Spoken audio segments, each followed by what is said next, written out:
Sejam muito bem-vindos a mais um episódio do FUCast, o nosso podcast aqui Conectando Negócio, o podcast da FUCAP. Eu, Everson Mercedes, CFO aqui da FUCAP, e quem vai bater esse bate-papo aqui comigo, fazer esse bate-papo comigo, é o Valcemiro Nosso, presidente da FUCAP. Valcemiro, muito obrigado aí por ter aceito esse convite para fazer um bate-papo com uma pessoa expert, né, Valcemiro? Muito, é um prazer estar aqui, né? É uma honra até bater papo aqui com quem a gente vai conhecer agora. Exatamente. E antes de mais nada, pessoal, até mesmo antes de começar aqui o nosso bate-papo, eu quero te convidar, você que está dirigindo aí, ouvindo esse podcast, ou às vezes você que está vendo esse podcast, entra nas nossas redes sociais. Nós estamos em todas as redes sociais, Instagram, LinkedIn, a página da FUCAP. E esse podcast e outros podcasts você pode acessar em qualquer plataforma digital. Estamos no Spotify, no YouTube. Acesse, confira, tem bastante conteúdo bem qualificado como esse que nós vamos fazer. Mas vamos ao que interessa, né? Ao nosso convidado de hoje, não vou falar o nome ainda, porque ele é executivo com mais de 23 anos de experiência em gestão global na Embraer, né? Com foco em inovação, excelência operacional e novos negócios, cofundador da Embraer X, ele participou do projeto EVE, né? Foi protagonista aí na revolução da aviação com carro voador. Olha o papo que a gente vai falar aqui hoje. Hoje lidera a Marco X, uma consultoria estratégica especializada em transformação e inovação. E o nome dele, senhoras e senhores, Marco Cesarino. Marco, muito obrigado aí por ter aceito o nosso convite, por fazer esse bate-papo aqui conosco. Seja muito bem-vindo ao FUCast, viu? Muito bom, é sempre muito bom estar aqui aquecendo as conexões, né? E esse momento é fruto de conexões, né? Então eu fico muito feliz de estar aqui. Obrigado pelo convite, de estar aqui com vocês. Ótimo. Marco, para a gente começar aqui nossa conversa, né? Fala um pouquinho pra gente quem é o Marco, né? Acho que antes de mais nada a gente tem que saber quem é o Marco, além disso tudo que eu li aqui, né? E como é que foi, como é que é esse negócio de Embraer X, a diferenciação de Embraer X, como é que foi esse processo? Uhum. Bom, eu sou o Marco, mineiro de Itajubá, nasci lá no sul de Minas, um curioso por natureza, né? Pai do Lorenzo, esposo da Marcela, que fez carreira, né, e foi para a cidade grande, né? No caso, minha cidade grande era São José dos Campos, né? Assim que eu me formei, fui para São José dos Campos e fiz carreira na Embraer, né? Entrei lá estagiário, ainda entendendo o que era uma empresa, né? O movimento empresarial, apesar lá da minha faculdade, a EFEI, hoje Unifei, ser uma empresa muito voltada para o empreendedorismo, muita coisa a gente aprende na prática mesmo, né? Uhum. E a Embraer, então, foi minha escola.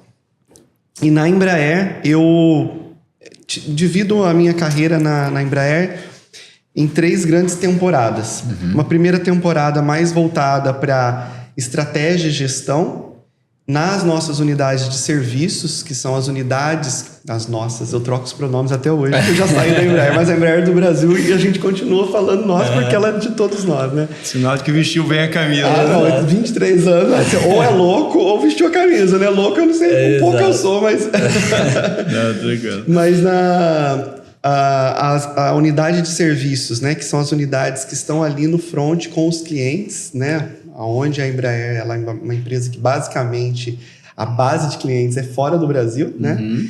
Então, são as unidades que casam com os clientes e atendem os clientes no ciclo de vida do relacionamento ali enquanto o avião continua voando, né? Uhum. Então, eu trabalhei muito nesse olhar de estratégia e gestão, apoiando a transformação de uma empresa internacional para uma empresa global, realmente, né? Que a Embraer passou por isso, como uma empresa nacional que se posicionou no mundo, tinha um mindset internacional, tinha uma empresa internacionalizada e depois com um olhar de global player, né? Então, esse shift, ele é um shift bem tênue, mas que faz toda a diferença para um posicionamento de uma empresa como a Embraer, né? A Embraer hoje é uma potência, realmente. E depois, uma segunda temporada, no momento de excelência operacional, né, que a empresa ela criou. Eu fui um dos idealizadores e que responsável por implantar o programa de excelência empresarial da Embraer, que foi um programa de turnaround importantíssimo para a empresa, criado em 2007, né, e que existe até hoje, que tombou a empresa verticalizada por processos baseado na filosofia Lean, implantando o Lean Manufacturing, no caso o Lean Enterprise, na organização como um todo, né? E fiquei uma boa parte em diferentes movimentos dentro do programa, como head em alguns fluxos de valor, como gerente de inovação, de gestão e excelência na defesa e segurança. Então, a gente foi se moldando e mobilizando ali as ações em diferentes formatos nesse ciclo, que eu fiquei 8, 9 anos nessa frente de turnaround de excelência. E depois, a empresa estabilizada, a empresa não estava sangrando, né, como estava, e por isso criou o programa de excelência empresarial, deu passos para novos movimentos de inovação, que é uma empresa já com DNA de inovação. A Embraer é case de inovação em diferentes, né, facetas aí, ela é fruto de um movimento de inovação, mas a gente precisava dar outros passos, e foi quando, nesse movimento, viu-se a oportunidade de criar um ente que se conectasse com ecossistemas avançados de inovação para novos negócios, para tudo além do core business, né? E foi nesse sentido que a gente formulou uma tese de Embraer X, né? De um ente que está conectado ao grupo, à marca mãe, mas que se conecta com o mundo para olhar futuros de negócios, opcionalidades de negócio, né? Não é evolução de tecnologia, porque isso, desenvolvimento tecnológico da Embraer sempre foi muito excelente, exemplar, olhando ali tecnologias há 30 anos à frente, etc., né? E é um processo-chave da companhia. Mas a Embraer X foi esse laboratório de negócios, essa aceleração de negócios para criar opções de futuro para a Embraer, né? Uma empresa tradicional, bem estabelecida, mas que viu-se diante de alguns desafios no sentido de provocações do futuro, né? É como se fosse um escritório de projetos ali dedicado. Um estúdio de negócios mesmo, uma aceleração de negócios para olhar futuros possíveis, se alavancando nas competências chaves da empresa, né? Então, a ideia do conceito ali foi: quais são as competências-chave que a gente leva e herda da Embraer, que faz a gente se conectar com o mundo para criar coisas diferentes, né? Então, a essência da tese de criar essa empresa, né? Que ela nasceu como uma empresa mesmo, nasceu como uma empresa da holding da Embraer nos Estados Unidos, né? É uma INC, e que estabeleceu o escritório no Vale do Silício, estabeleceu o escritório em Boston, e uma presença para cobrir a Europa a partir de Amsterdã, para justamente estar sentado aonde as coisas acontecem, onde a conversa do café acontece, e a partir disso, né, prospectar futuros, prospectar grandes problemas a serem resolvidos e se conectar com o ecossistema para resolver esses problemas de uma forma intencional e estratégica, né? Então, foi esse o movimento de ser Embraer X e organizar essa pauta ambidestra da organização, né? Então, como que você não distrai o core business, que é o grande desafio das empresas, né? Então, por isso, essa estrutura meio apartada, conectada, para ter esse foco e não distrair o core business, né? Perfeito. Bom, e a gente falou aí de carro voador, né? O Eve ali.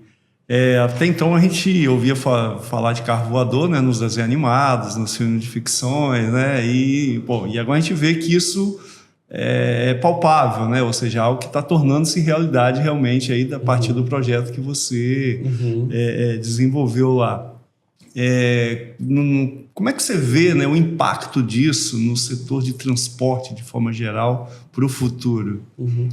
Olha, esse domínio é um domínio que é um grande capítulo na história da aviação, que a aviação ela vem passando por grandes ciclos de transformação, né? Então, desde o Santos Dumont, que habilitou o voo, né, de um veículo mais pesado que o ar.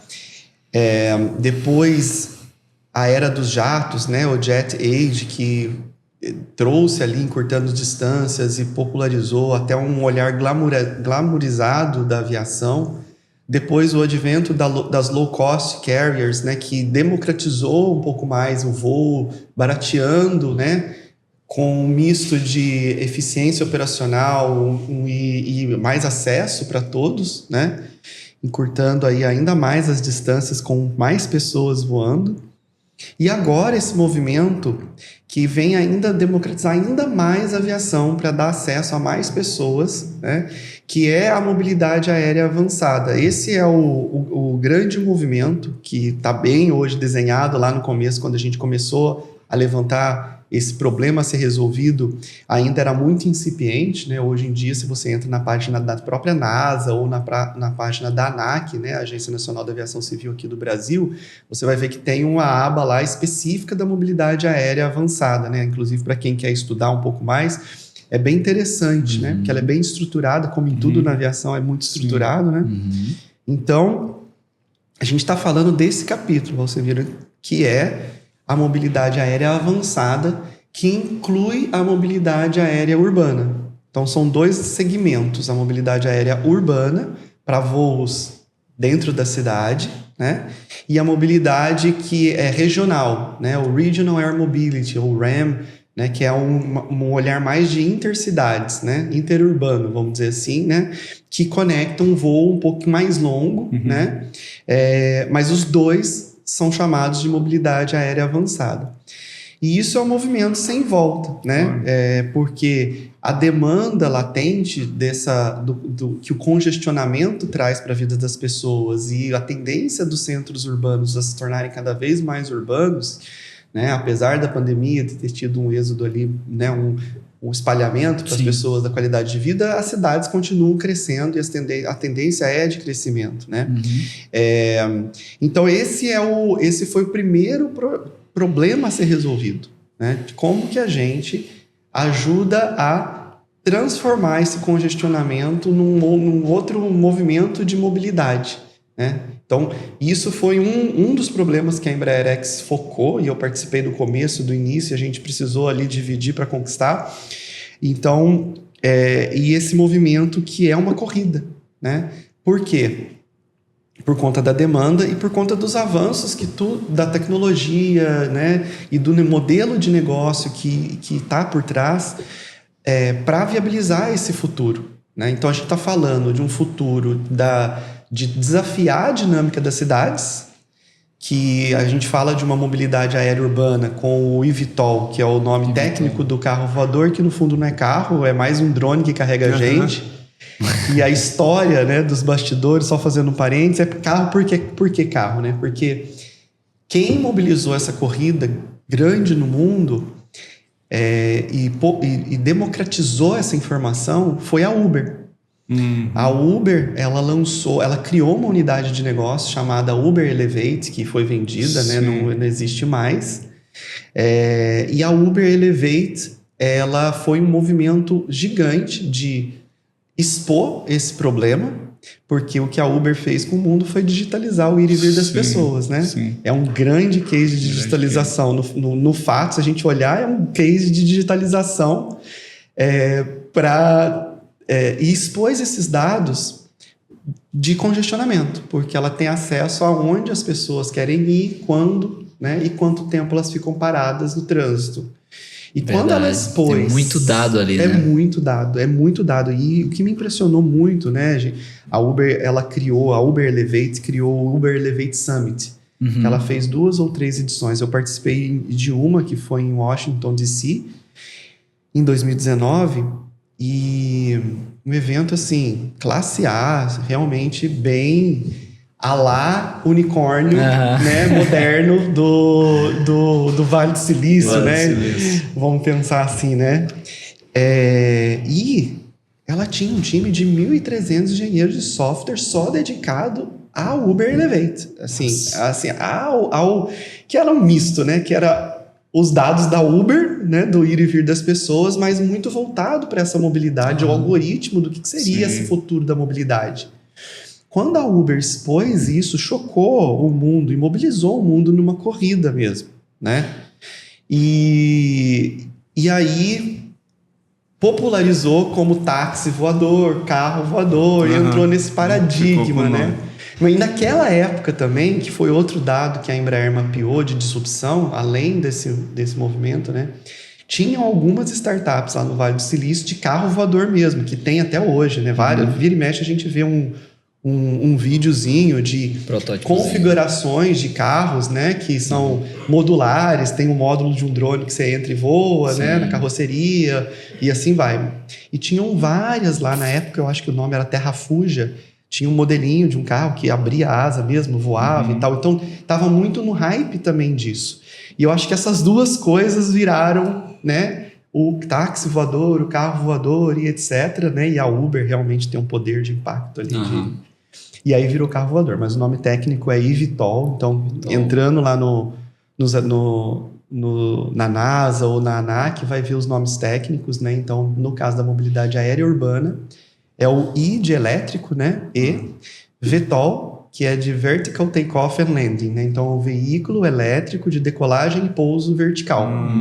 Que basicamente é um drone que carrega gente e são, assim, muitas configurações, né? Porque como é um mercado em ascensão, na aviação são várias configurações possíveis, né? Isso é comum, você vê avião de tudo que é jeito. E no eVTOL é a mesma coisa, né? Sempre na busca de atender a missão ali do voar, né? Que pode ser várias missões, várias configurações. Então, existe aí multirotor, o que faz o tilt, né? Que ele decola e depois o próprio rotor ele gira.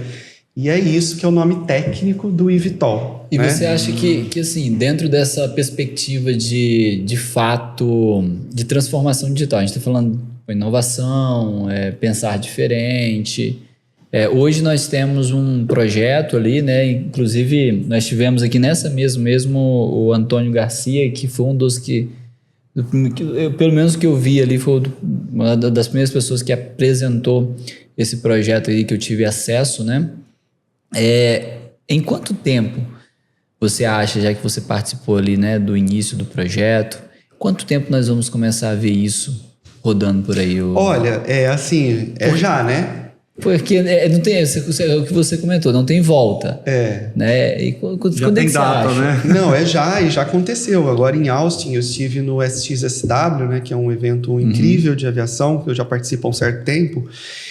E lá, a Lift, ela tem um protótipo que se chama Exa, que é um multirotor. Eu pude voar. É mesmo? No Exa. Com 10 minutos de treinamento, eu voei sozinho num carro voador, né? No eVTOL, em Austin, em março. Então, quer dizer, já está acontecendo. Agora, a sua pergunta é, quando vai acontecer para fins comerciais mesmo, né? Sim. Então... Pô, você tudo pega para comprar um, cara. Então, mas só que sair assim... do trânsito dele, cara. Então, mas só que, infelizmente, não é para esse caso de uso, Sim, né? Não é para uma pessoa comprar para uso individual, né? Por quê? Porque ele vem para resolver o caso de uso da mobilidade aérea urbana. Então, inclusive esse que eu voei, que é um protótipo, ele não é para resolver esse problema, porque se for para tirar, né? Para transformar um eVTOL numa bicicleta que voa, o problema vai pro ar. Então, não é para isso, não vamos nos iludir. Obviamente que um fazendeiro, né? O agro que tem muito poder financeiro, né? Uma pessoa muito rica e tal, que tem uma propriedade que tem ali uma certa flexibilidade no espaço aéreo da sua própria... ainda assim, há controvérsia, vai poder voar, né? Mas o que a gente está falando é de um voo compartilhado e as configurações que são as configurações mais alinhadas para isso, são as configurações que carregam mais pessoas, né? E aí, obviamente, que a gente tem o limite aí da bateria, do voo elétrico, né? E a autonomia da bateria. Então, assim, No caso da Embraer, é um carro voador, né, o eVTOL, que a Embraer faz através da IVE, que está entregando, que é a empresa que foi criada para isso. É uma configuração de 4 pessoas mais o piloto e 6 pessoas quando não precisar mais do piloto. Para tirar 6 pessoas num voo compartilhado, né, que vai começar a acontecer em 2026. 26? Né? São vários players, né, que estão nessa corrida, que virou uma corrida, Sim. né, que vai acontecer a partir de 2026. Que são as previsões dos primeiros voos e da entrada em serviço, né? Que na aviação existe um milestone, né? Um marco muito importante, são vários marcos importantes no ciclo de desenvolvimento integrado de um avião, mas um marco muito importante é o EIS, que é Entry into Service, entrada em serviço. Né? É um marco que define muito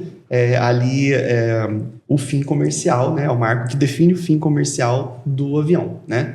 Então, a entrada em serviço prevista para os eVTOLs é a partir de 2026. Mas é um ponto bem importante que você colocou, cara, porque quando a gente pensa, né? Vou usar ainda o nome popular de carro voador, tá? Sim, pode falar o carro voador. Eu também falo. Repercute mais. Agora eu não estou mais Embraer, eu tenho uma liberdade mais de flexibilidade literária de usar o vocabulário comum. Aí, nesse carro voador, porque muitas pessoas pensam, pô, vai ter um carro voador, eu vou poder comprar um, né? E a minha pergunta foi justamente nesse sentido, né? Poxa, se a gente colocar todo mundo no ar, o problema sai da terra e vai pro ar, né?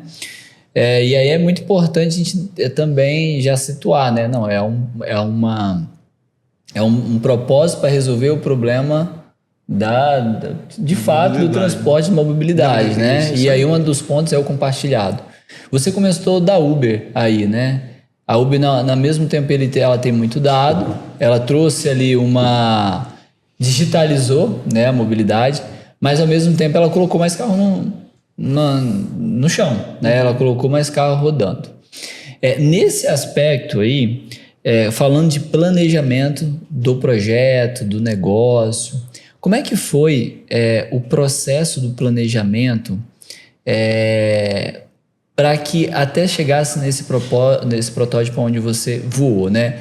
E eu pergunto no sentido de projeção. O que vocês projetaram da mobilidade para que, poxa, a gente precisa resolver o nosso problema e o nosso problema ele não pode estar em um transporte coletivo no chão, e sim no ar.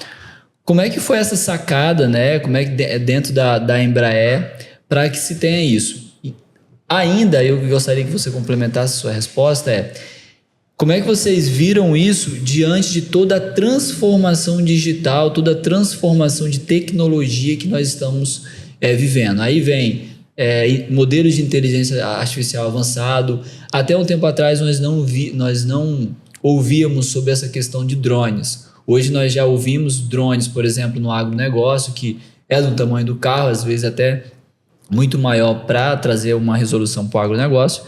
Mas como é que foi isso? Porque lá atrás ainda não se tinha esse hype de drones, né? Como é que foi o olhar futurista de vocês sobre esse projeto? Por que eu pergunto, Marco? Porque a gente está aqui falando sobre negócios, né, Valcimiro? E nós estamos passando por um curso aqui, né, imersão justamente de transformação digital, tecnologia, e os negócios hoje eles precisam sair daquela visão tradicional de planejamento estratégico e passar para uma visão futurista de planejamento estratégico, né? Como é que foi esse processo futurístico, né, lá da Embraer X? Excelente ponto, né? Eu vou explorar um pouco até na minha aula hoje aí do curso. O ponto principal assim, realmente, eu não sei se é transformar o planejamento estratégico, mas trazer esse elemento do planejamento estratégico, porque o futuro e a estratégia, a inovação, ela requer intencionalidade, né? A inovação ela é um meio para qualquer negócio. Inovação nunca é o fim. Inovação é meio, né? Só que ela tem que estar no coração da estratégia, né? Entendendo que é importante você, para a longevidade dos negócios, ter estratégia, ter inovação na estratégia. A Embraer X, como uma grande aceleradora de negócios, né, o nosso grande foco foi, primeiro, a vocação era Horizonte 3. Então, tudo que eu vou falar aqui tem um viés de uma inovação que é definida como Horizonte 3, que é aquela inovação que atua em desbravar mercados inexistentes. Horizonte 3 é isso? O Horizonte 3, desbravar negócios existentes, negócios para mercados inexistentes, com produtos e serviços inexistentes para a empresa. Não precisa ser novidade para o mundo, né? Alguns vão ser novidade para o mundo, como no caso do carro voador, que foi o primeiro projeto que a gente acelerou, foi um Horizonte 3 de verdade mesmo para o mundo, vamos dizer assim, porque tanto a mobilidade aérea urbana é algo que não existe, da forma com que está sendo visualizada, quanto o eVTOL é algo que também não existe. Então, juntou-se um Horizonte 3, por isso que é um desafio de ecossistema, né? A gente pode falar um pouco mais sobre isso. Mas, até para não deixar tão intangível para quem está ouvindo e as organizações, quando a gente fala de Horizonte 1, Horizonte 2, Horizonte 3, é sempre colocando a empresa e o seu negócio em foco.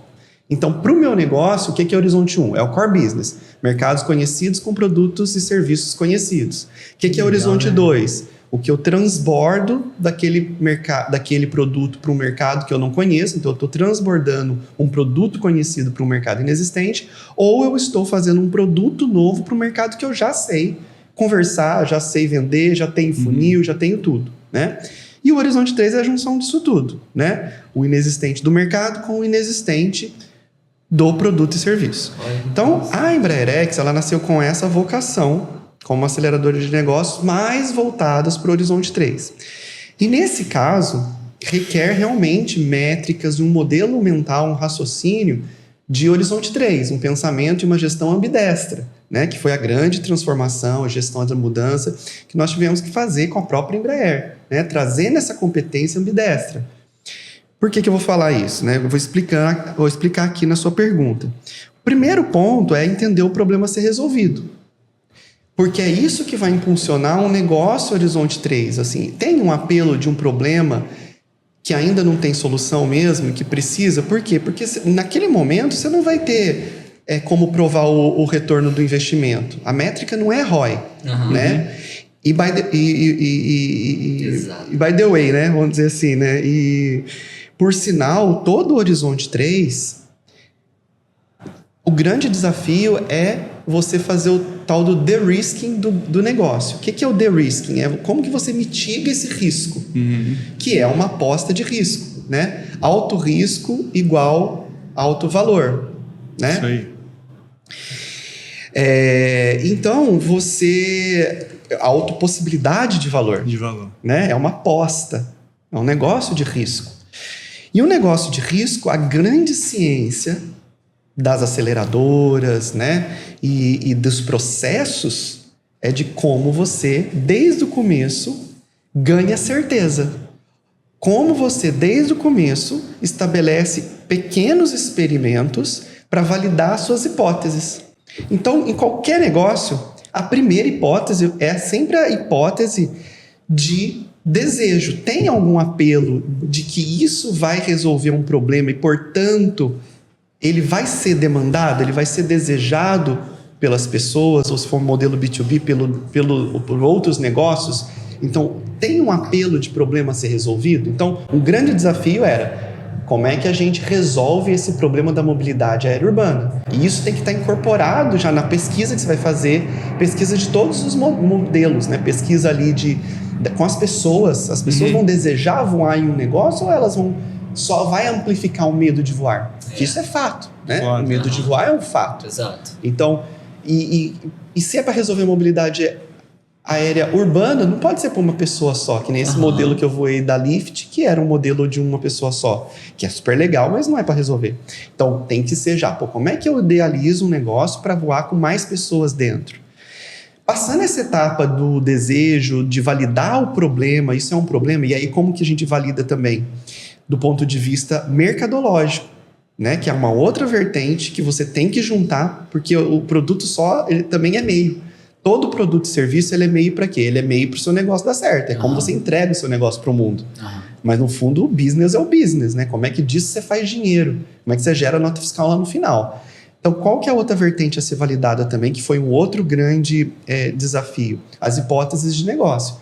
Como é que é o tamanho desse mercado? Né? Qual é que é o total addressable market, o mercado endereçável total? Como é que é o mercado que, dentro desse total addressable market, o que vai virar, né? O TAM, SAM, SOM, né? O total até chegar no mercado obtainable, que é que vai virar o market share seu, que é o SOM, né? O service, o obtainable market. Então, esse é o desafio. Então, desse mercado total, ele é grande, ele justifica um investimento. Porque quando você vai entrando mais no funil da inovação, né? no processo da inovação, toda inovação é um funil que você vai avançando o processo, o projeto para ganhar maturidade, você tem que ir avançando a vertente do negócio também. Essa vertente do negócio é onde você põe na mesa ali, tem um mercado endereçável total.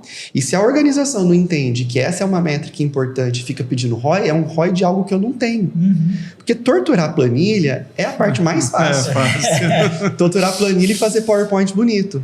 E isso já passou o hype disso, né? O mundo já entendeu que não, né? Hoje em dia é super difícil você levantar funding com PowerPoint só, né? Mas, então por isso a consciência do olhar mercadológico com as métricas certas. Então, business, eu valido mercado endereçável total. O que me põe no right to play ali, no direito de jogar e de competir? O que me põe no jogo? Quais são as competências que me levam a fazer esse jogo virar verdade para mim, para o meu negócio? Porque você tem que se alavancar em alguma coisa. Ou você tem as competências, ou você tem que comprar as competências. Faz sentido?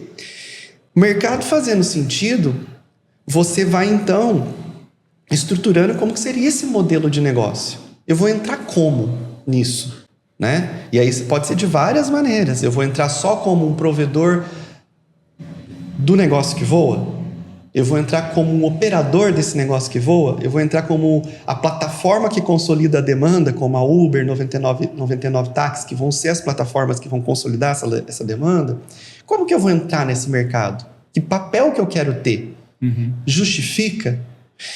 E aí, nisso, você vai juntando todas as análises de mercado. É o processo clássico de análise de mercado, que não tem... A única coisa que muda é o mindset do que você tem que medir no momento certo. Então, no começo, não vai ser business plan, vai ser um business case no máximo, né? Então, esse foi o processo de avançar ali o negócio e fazer o mitigação dos riscos. Só que teve um componente muito importante que justificou isso, que foi os próprios dados de congestionamento que a Uber expôs. E aí começaram-se a ter vários estudos de mercado, e é um mercado com as estimativas de 500 trilhões de dólares. Assim. Então, assim, vai ter espaço para a Iver Mobility, que é a spin-off da Embraer X, né? Que já vendeu mais de 3 mil unidades, mesmo não tendo nenhum voando ainda. Tamanho, a reputação da Embraer. Não, tem o ROI. Porque daí nisso você traz o funding, nisso você traz... Quando você fala em de-risking the business, em diminuir o risco e ganhar certeza, é gerar certeza no mercado. Porque, no fundo, todo negócio vai precisar de algum funding. Seja do funding, do H1 sadio, do próprio negócio que está suportando aquilo ali. Ou se você é uma startup, bootstrap, ali o dinheiro acaba. Então, você vai precisar de algum funding. Porque para colocar isso para frente... Quanto maior, também maior o risco, maior o investimento, etc. Então, foi todo esse processo de olhar desejo primeiro, faz sentido, para em pé a resolução desse problema e depois o olhar do mercado, né? Porque a tecnologia, que é a outra vertente, ela é meio também. E se ela não se tornar aquilo viável, a tecnologia ela acelera ou ela atrasa, né?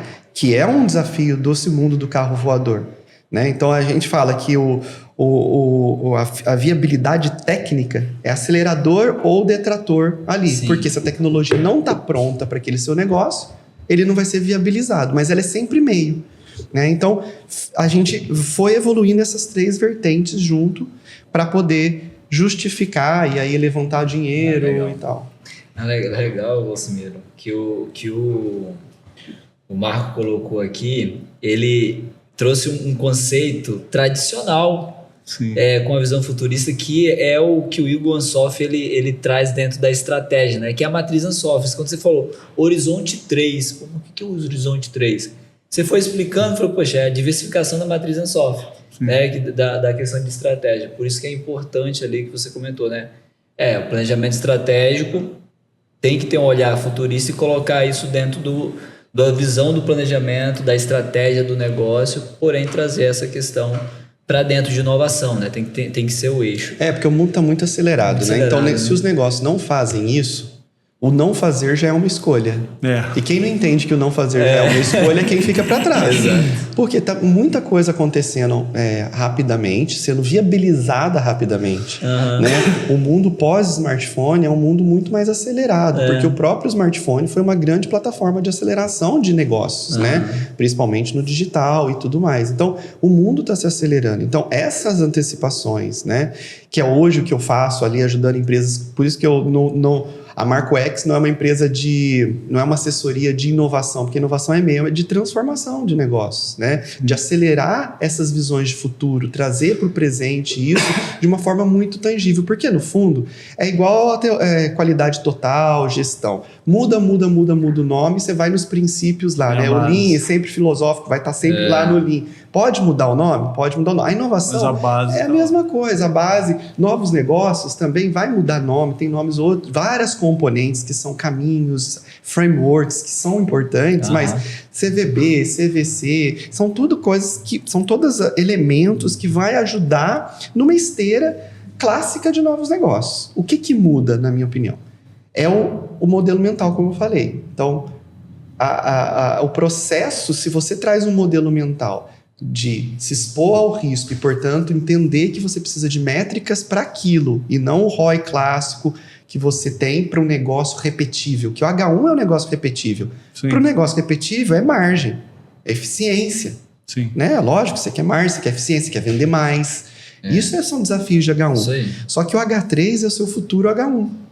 É isso. Entendeu? Porque não é estático. O que é H3, a ciência você põe no H3, você tem que ir trazendo para o H1. Que são seus futuros core business. Quem não pensa no futuro core business... vai se buscar novos H3. Se você fica para trás. Você pode correr o risco de ficar para trás. Né?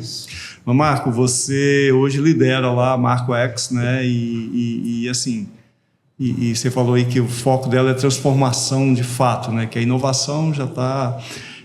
quais competências que um líder, né, precisa ter para realmente conduzir aí uma empresa, né, que mexe com transformações tão significativas? Sim.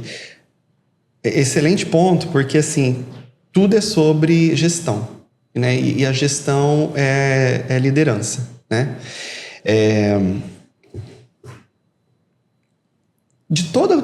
que já está na mochila, né? Pragmatismo, visão de negócios, isso tudo tem que continuar na mochila, né? Agora, o que entra? Um ponto muito importante é essa visão ambidestra, né? A capacidade ambidestra da liderança, que é a capacidade de olhar o core business e fazer gestão da eficiência e ainda assim pensar no futuro. Pensar nas opcionalidades de futuro, na inovação, que exigem métricas, KPIs diferentes, exigem competências diferentes. Então, quando eu falo da competência de ser ambidestro, qual é uma competência direta que está ligada com isso? É a competência de repercepção do mundo, né? E que exige um quê de vulnerabilidade. Então, e não é oposto ao pragmatismo. E aí que a gente cai nesse mundo que está todo cheio de polarização, a gente tenta, para definir uma coisa, a gente tenta ali polarizar o outro lado, a gente define meio que fazendo o antagônico do outro, mas na verdade, quando você olha, né, futuro é ao mesmo tempo. Né? Então, assim, exige o presente, exige o futuro? Sim. Só que os dois eles têm que conviver.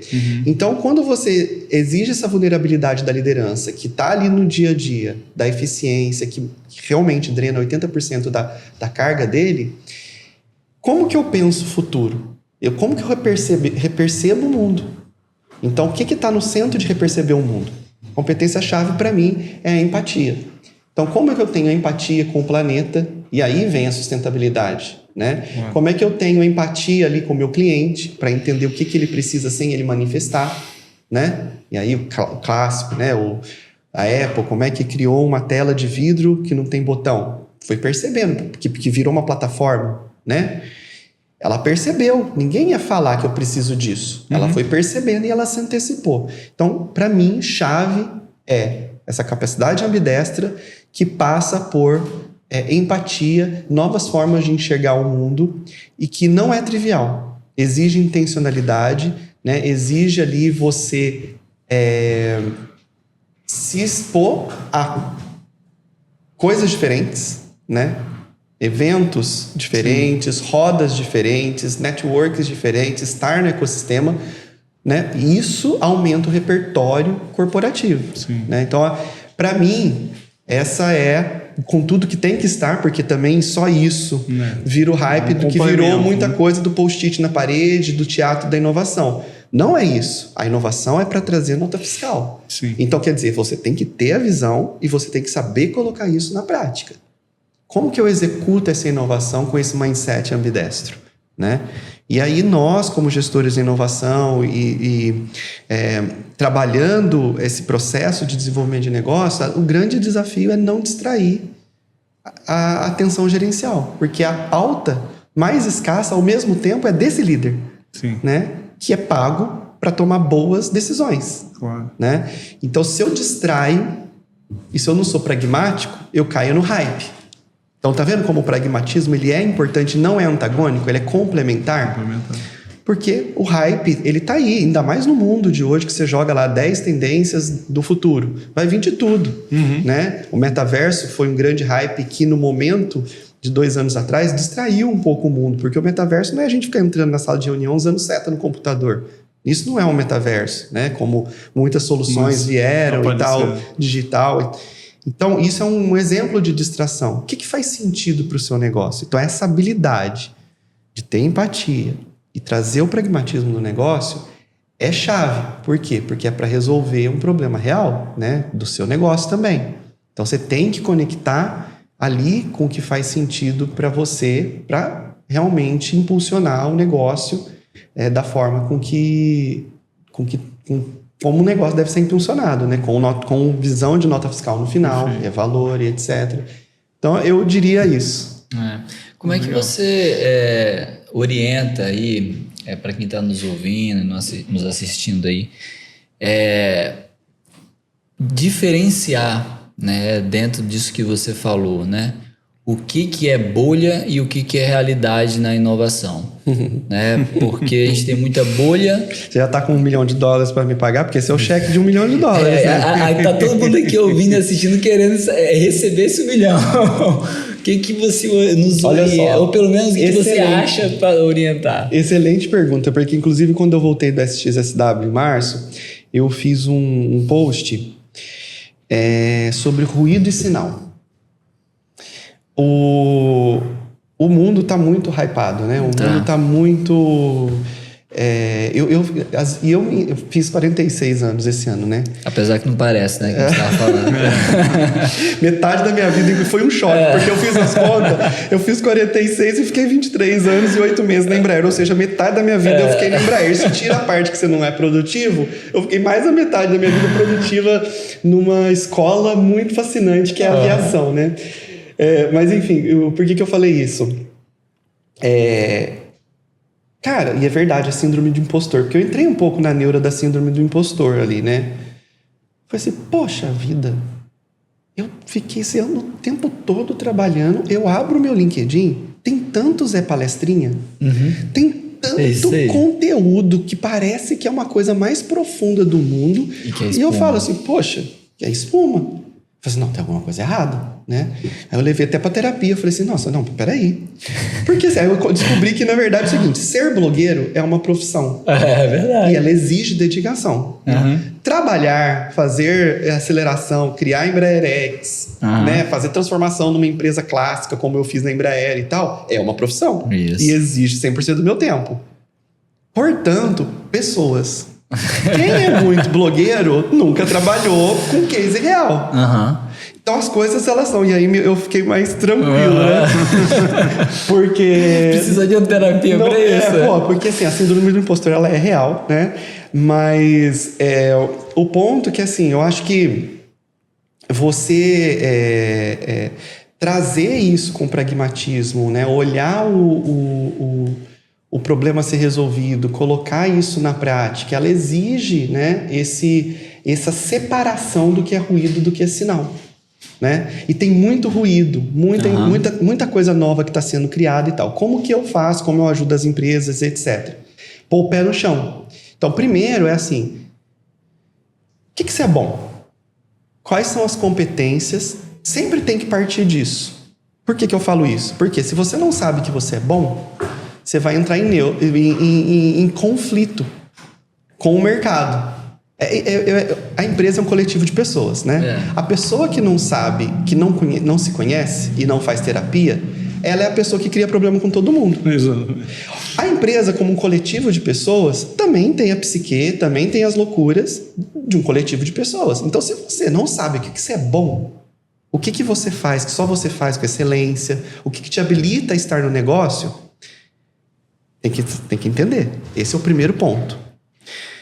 Sabendo que você é bom, você consegue ver o que você precisa de fato complementar. Ou o que você pode, com isso, fazer mais negócio. Então, isso já começa a separar, a te ajudar a falar assim, então eu não vou entrar num repertório aqui do mundo de entretenimento se eu sou da indústria.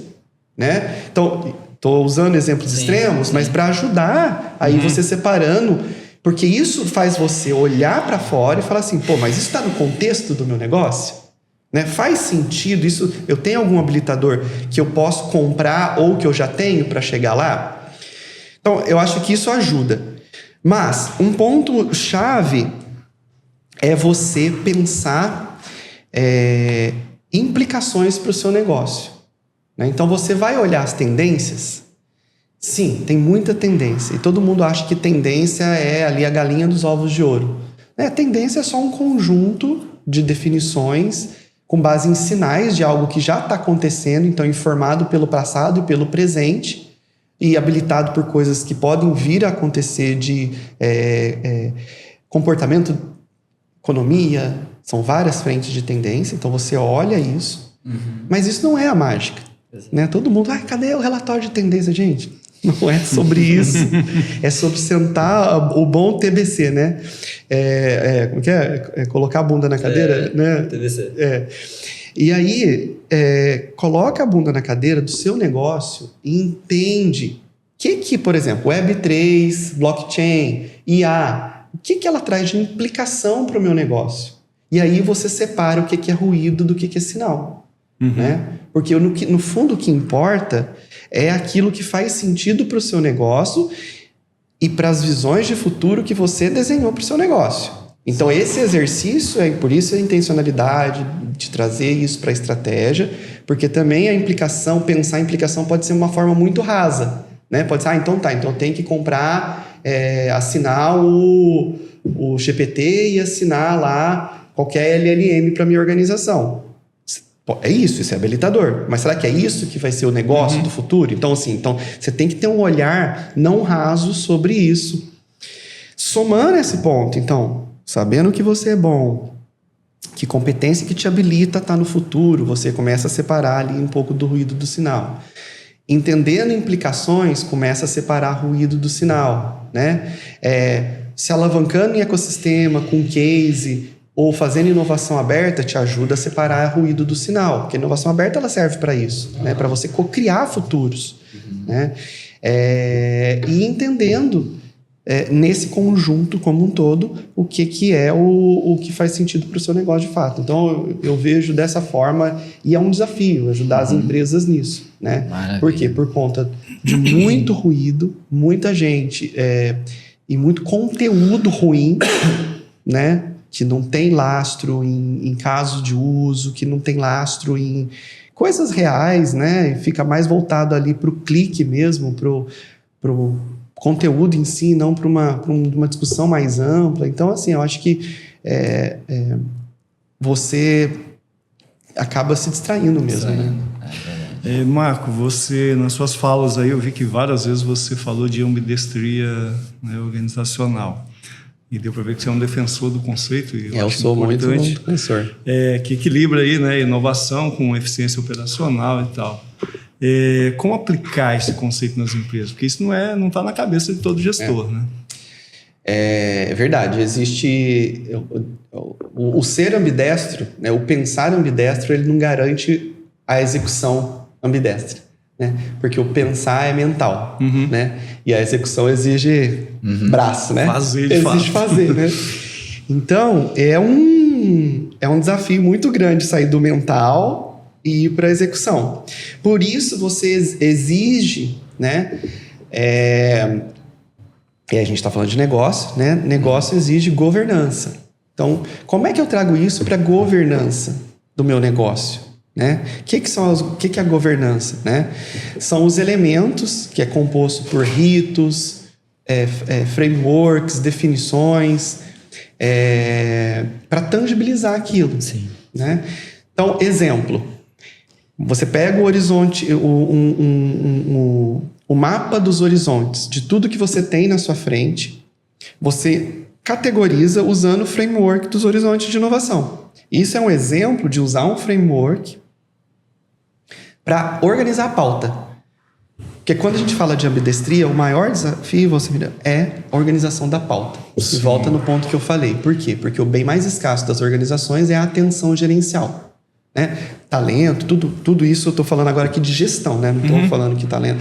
Na verdade é o seguinte, tudo é importante, uso eficiente do capital intelectual da empresa. E no âmbito da gestão, a atenção gerencial é o bem mais escasso. Como é que eu tomo a decisão de uma forma assertiva, com as informações necessárias para eu tomar aquela decisão, sem me distrair, sem ficar em cima de ruído, né? Com sinais efetivos para eu tomar a decisão. Se você não organiza a pauta, você distrai. Sim. Você corre o risco de tornar o seu core business vulnerável. Exato. Né? Organizar a pauta é tão simples quanto você balancear o seu portfólio de novos negócios.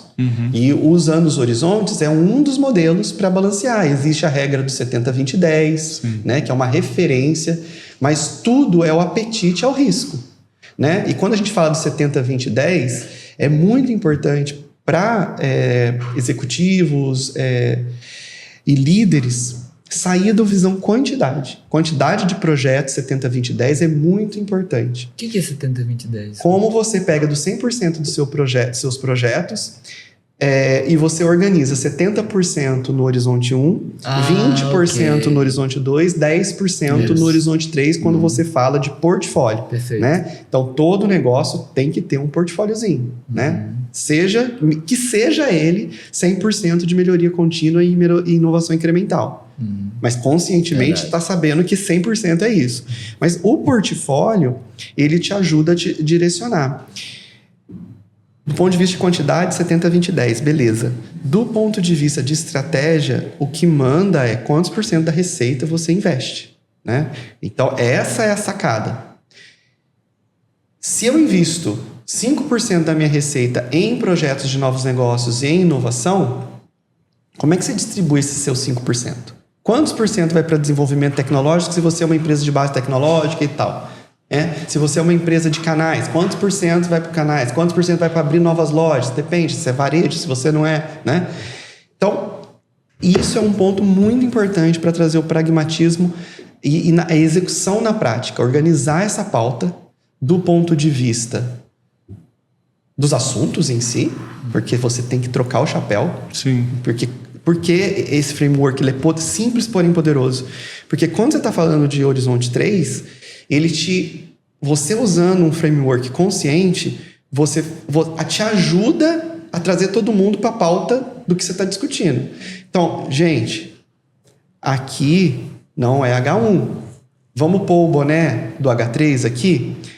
E é um símbolo mesmo de pôr boné, sabe? Assim, um negócio de... Porque o setup mental, ele é importante. Sim. Você está no dia a dia. Às vezes você sai de uma reunião né? Você tem que entrar numa outra que é para falar de investimento em startup, e aí vai estar ligado à inovação, e aí você tem que mudar o chapéu. Se você entrar ali com o seu mindset de marketing que você acabou de falar que teve que cortar custo, Você não coitado do empreendedor, né, gente? Exatamente. Então, esse setup, isso ajuda muito. Isso cria um mecanismo de linguagem comum na organização para distribuir as horas e para ter essa linguagem. Vamos trocar o chapéu aqui? Cada empresa vai usar o seu jeito. Perfeito. Aí, ligado à governança também, estabelecer comitês de impulsionamento da inovação, ajuda também você ter, né, dependendo da estrutura da governança de cada empresa, você tem os comitês lá, fiscal, você tem todos os comitês, né, que assessoram o board, né, o conselho de administração numa empresa mais estruturada. Você trazer esses conselhos ali estruturados de uma forma que te ajude a habilitar, né, no caso da Embraer, por exemplo, um dos conselhos é de estratégia e inovação. Se vocês entrarem lá na página de RI da Embraer, como em outras empresas, mas na página de relações institucionais da Embraer com investidores, você tem a estrutura do conselho de administração da Embraer, que tem o CA, né, que é o conselho de administração, e você tem os conselhos, os comitês ali que assessoram a tomada de decisão. Então tem o fiscal, que é clássico, né? E você tem o de estratégia e inovação, que no caso da Embraer chama SEST, né? Que te ajuda a tomar essas decisões. Então isso tudo são elementos que te ajudam a colocar a pauta, a ambidestria em execução, desde que você tenha consciência que você precisa ser ambidestro. Legal. Né? O Marco, já indo até para o nosso final, porque o tempo passa rápido aqui, né? Eu queria que você deixasse ali, para quem está nos ouvindo, nos assistindo, uma última mensagem para quem está pensando em inovação dentro da estrutura organizacional que ali pertence, tá? E aí depois você também divulgar ali as tuas redes onde te encontra, né? A Marco X, como é que acessa a Marco X? Como é que as pessoas podem, né, ter acesso ali para conhecer ainda mais um detalhe sobre toda essa estratégia que você comentou? Eu acho que um ponto importante, né, de mensagem, quando a gente fala de inovação, é tudo aquilo que você faz de novo para continuar sendo a primeira opção de escolha de quem paga as suas contas, né? Normalmente, um stakeholder que a gente coloca ali, né, na principal é o cliente, né, que é ele que paga ali. Então, assim, é tudo de novo que você faz para trazer a nota fiscal para a empresa, né? E você pode substituir o cliente por qualquer outro stakeholder importante da sua organização, se você quiser subdividir essa definição macro, né? Então, portanto, inovar, ela não é uma coisa... Pessoal, já passou, não está mais na moda ficar discutindo se eu tenho que não inovar, e eu tenho visto tantas empresas descontinuarem setores de inovação que, infelizmente, ficaram muito presos no teatro da inovação, que é a grande armadilha. Então, a mensagem é: inovar é um motor, é um meio. Tá tudo certo, né? É um meio. E tudo que você faz que não é para continuar sendo a primeira opção de escolha do seu cliente, de quem paga as contas da sua empresa, é teatro da inovação, né? Então, tudo que você faz que não leva para isso é teatro da inovação. Então, a minha dica é: o que você está fazendo que agrega valor para você continuar sendo a primeira opção de escolha do seu cliente? Isso traz o pragmatismo do seu foco e de pensar ali o que mais você precisa fazer e, portanto, olhar o futuro. E todo o entorno é teatro. E aí, quantos por cento você está disposto a fazer desse teatro? Que é importante para mobilizar a cultura, só que só o teatro vira a espuma que você falou, né? Então, balancie isso de uma forma muito pragmática e puff colorido, post-it na parede, hackathon sem resultado, isso tudo é teatro. Você tem que ter essa consciência. E isso não é um problema das áreas de inovação. É um problema de você, gestor. Jacaré não sobe em árvore. Alguém colocou o jacaré na árvore. E são os líderes, são os executivos que estão decidindo por estruturas com Pessoas que não... uma gestão infantilizada, quer fazer inovação, mas quer colocar um analista. Não quer colocar um cara de negócio para falar inovação.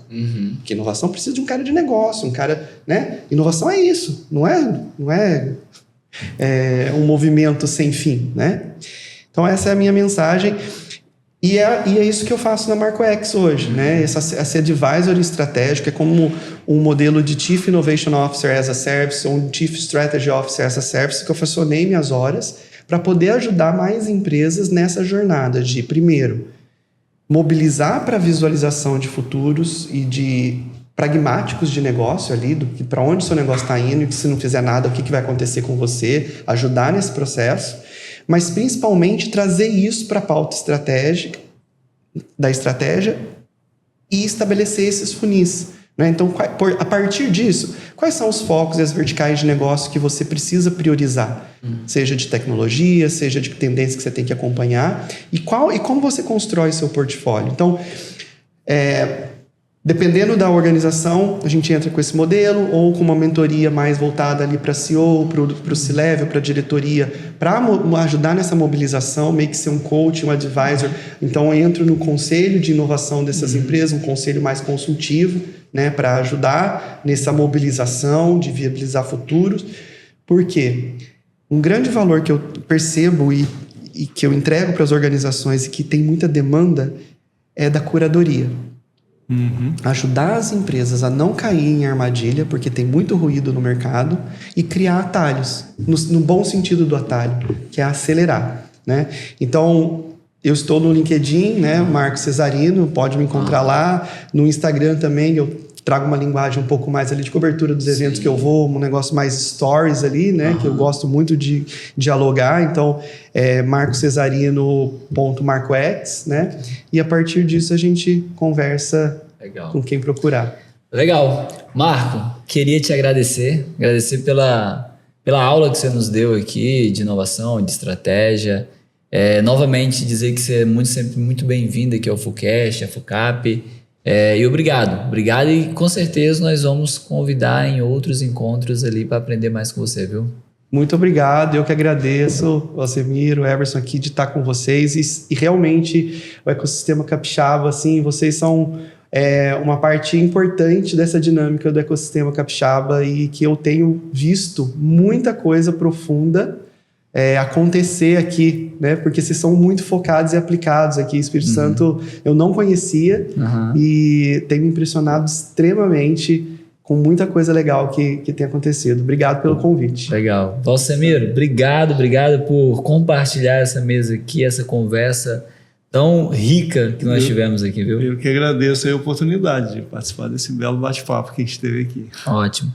Bom, e você que está nos ouvindo, nos assistindo, você que estava ouvindo dentro do carro e chegou no seu local, agora é o momento de você chegar, acessar nossas redes sociais, seguir nossas redes sociais, ouvir outros episódios, clique no sino lá para você sempre ficar notificado dos novos episódios, compartilhe também esse episódio com quem você conhece, com quem você acha que quer conhecer mais sobre negócio. E fica ligado nos próximos episódios, tem muito conteúdo bom, muito conteúdo rico que ainda nós vamos soltar nos próximos episódios. Até lá!